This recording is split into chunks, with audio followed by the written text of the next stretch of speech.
So yesterday, Donald Trump issued an executive order that is basically a reform for policing here in the United States. He announced it during a Rose Garden ceremony. He was surrounded by police officers, uniformed police officers, so the whole thing looked like super official.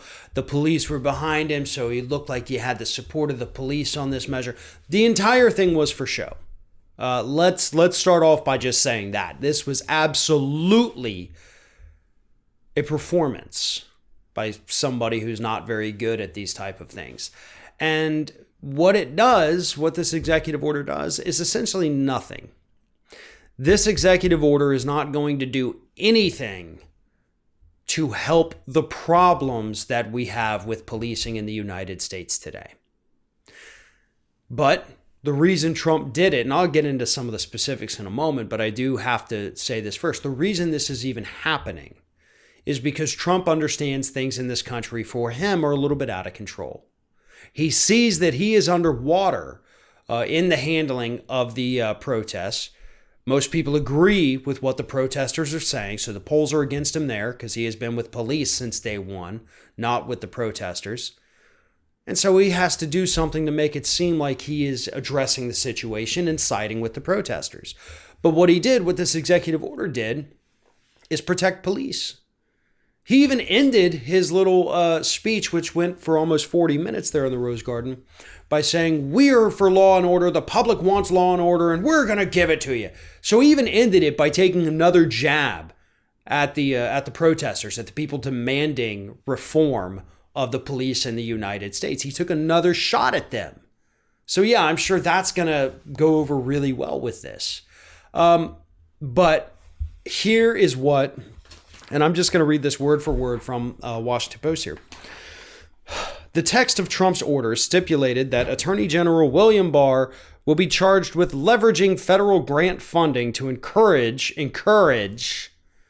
local police departments to pursue certifications in newly established best practices regarding use of force and de-escalation techniques, including the prohibition of chokeholds, except in those situations where the use of deadly force is allowed by law. So we're going to encourage police officers to get more training, and also don't kill people unless you feel like you need to kill people. Those things already exist. That's why whenever there is a death at the hands of a police officer, there's always an investigation, right? It's not the problem is not that we're not investigating these things. The problem is that the entire system is rigged to where the cops never get punished for it. Okay, the investigation, the grand jury, getting those done, that's not the problem. The problem is that it's all incestuous, right? And the prosecutors also have to work hand in hand with these cops all across the country. These are their friends, their buddies. They go out drinking with them after work. You think they're going to prosecute these people fairly? You think they're going to truly investigate them? No. And that's why it's always coming back like, oh no, it turns out use of force was justified. He was right to murder that man who had no weapon and was clearly drunk and could barely stand up. He was a threat somehow. Or this child was a threat to this 300-pound pig. No. This part of it does nothing. So what else is in there? Maybe there's something in there that does something. Barr also will be tasked with establishing a database to track officers who are fired or resign over misconduct allegations so that they are not hired in other jurisdictions.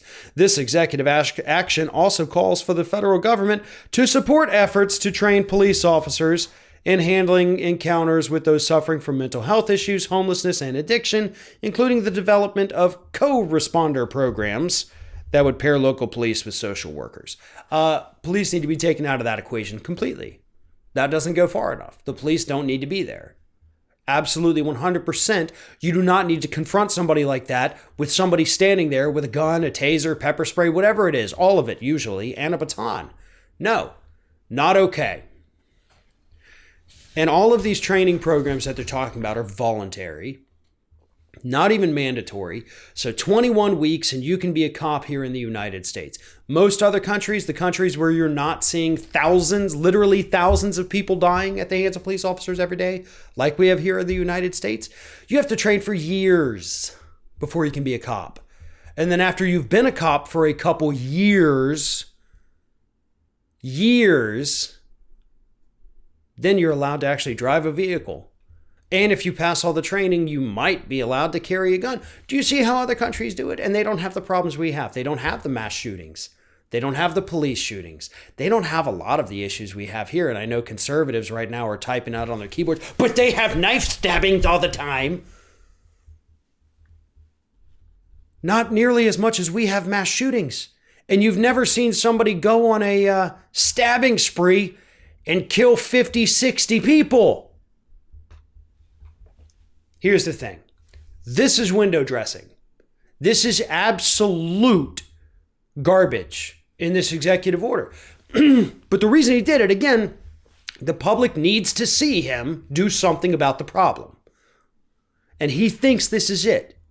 He, honest to God, thinks he's going to go out there, tout this executive order and say, look what I did, folks. Clearly, I am your guy. Joe Biden didn't issue an executive order. I wonder why. Hiding in his bunker, right?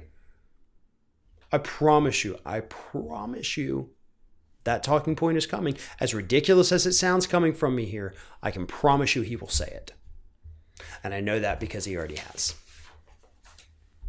He mentioned during his signing statement here that Obama didn't do any of this. Biden hasn't done any of this. Only Trump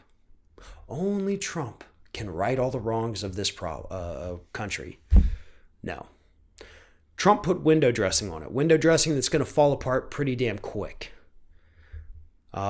Senate Republicans this morning unveiled their bill that's going to create voluntary training programs and not ban things like chokehold or lethal force by police officers. It'll do nothing. It's basically a mirror of Trump's executive order here. Democrats in the House, their order's a little bit tougher. Still not good, because none of these people actually understand what's happening or why it's happening. And until they do, we're going to keep getting these watered down BS proposals that they think will appease the public, but will do nothing to fix the problems.